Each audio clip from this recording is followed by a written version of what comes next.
জানো মা, এই গরমে শাড়ি পরে কাজ করতে খুব কষ্ট হয়। আর আমি যদি শাড়ি বাদ দিয়ে অন্য কিছু পরি তাহলে শাশুড়ি মা রাগ করে। কি করি বলো তো? দেখ মা, নতুন সংসারে গেলে মানিয়ে নিতে একটু কষ্ট হয়। তুই মানিয়ে নে মা।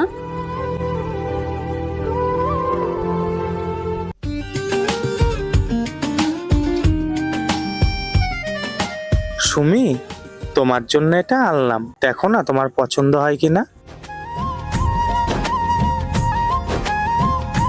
ও মা, তুমি আমার জন্য চুড়িদার এনেছো?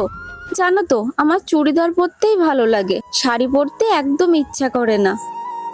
কিন্তু এটা তো আমি পরতেই পারবো না, এটা পরলে তো মা রাগ করবে। তাছাড়াও এখন যদি আমি এইসব পরি পাড়ার লোকেই বা কি বলবে। দেখো, পাড়ার লোকের কথা বাদই দাও, ওসব আমি ধরি না। আর রইলো বাকি মায়ের কথা, মাকে আমি ঠিক বুঝিয়ে দেবো।